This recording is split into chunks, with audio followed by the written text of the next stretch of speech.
경기도 파주의 한 주택에서 30대 여성이 충격적인 상태로 발견이 됩니다.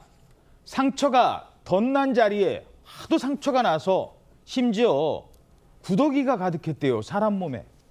다리는 욕창으로 괴사가 아주 심각한 상태였습니다. 아니, 사람이 이 정도 될 때까지 옆에서 뭐 했죠? 이 여성은 이런 상태로 무려 수개월 동안 방치가 됐습니다.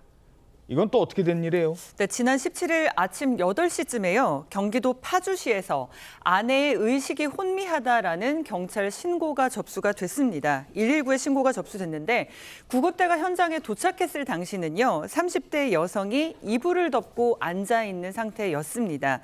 그런데 온몸에 구더기가 생길 만큼 오물로 오염이 돼 있었고요. 다리 부위는 감염과 욕창으로 인한 피부 괴사까지 진행된 상태였습니다. 이 여성이 병원으로 이송 중에 한 차례 심정지 증상을 보였고 응급치료를 받았지만 그 다음 날인 지난 18일에 결국 숨지고 말았습니다. 그 혼자 사시는 분이에요? 남편 있지 않았어요? 네, 신고를 했잖아요. 그런데 이 남편이 아내 유기 혐의로 이 경찰에 긴급 체포가 됐습니다. 이 30대 남편이었는데 이 전역을 앞둔 육군 소속 부사관이었습니다. 그런데 아내가 병원에 이송됐을 당시에 병원 측에서요. 욕창을 보고 방임을 의심하면서 남편을 경찰에 신고했던 겁니다. 육군 부사관이랍니다. 알만한 사람인데. 근데 유족들은, 그러니까 뭐 아내가 이렇게 될 때까지 다른 유족들은 이런 사실을 아예 몰랐다고요? 그렇습니다. 유족들의 주장은 남편이 적극적으로 3개월이나 속였기 때문에 우리는 몰랐다는 건데요.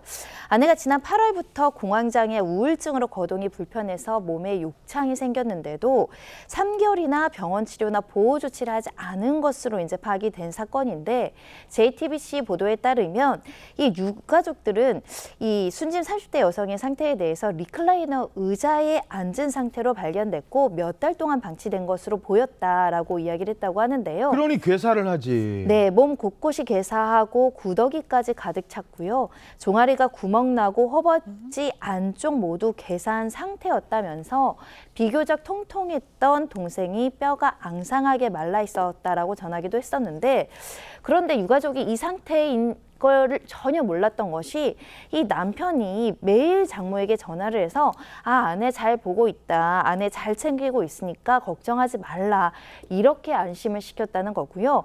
그래도 가족들이 얼굴 보고 싶으니까 집에 가겠다라고 하면 아내가 공황장애 때문에 사람을 만나면 발작을 하면 쓰러진다. 가족들이 집에 오면 죽겠다고 한다고 하면서 집에 오는 걸 막았다라고 주장하고 있습니다. 그러니까 다른 가족들 집에 못 오게 해놓고 아내를 우리 뭐 저 뇌출혈이나 뇌졸중 쓰러지신 분들 간호하시는 분들 알 겁니다. 그렇게 몸을 못 가누는 분들도요. 계속 이렇게 돌려드리고 이러면서 그래야 욕창 안 생기거든요. 멀쩡한 사람인데 수개월 동안 방치를 했어요. 그래놓고 뭐라고 했다고요? 이 남편이란 사람이? 수사 과정에서? 네, 일단은 이 수사 과정에서 보인 태도에 대해서 이제 분노를 표했다고 하는데요. 아내가 이제 냄새가 심한 부분을 왜 인지하지 못했느냐라는 주장과 관련해서는 이 탈취제와 인센트 스틱을 머리가 아플 정도로 피워서 썩는 냄새를 맡지 못했다 이렇게 전하기도 했는데 뭐 합리적이지 않다라고 보이고요. 유족들은 단순 유기가 아니라 사실상 방치에 의한 살인이다라고 하면서 철저한 수사를 촉구하고 있는 만큼 조사가 이어지고 있는 상황이고요. 그 사람 군인이라면서요? 그렇습니다. 육군 부사관인 만큼 군 수사 당국은 이 30대 남성을 구속해서 이렇게까지 방치한 경위 그리고 살인에 대한 고의성 또는 유기에 대한 고의성 여부를 집중적으로 조사하고 있습니다.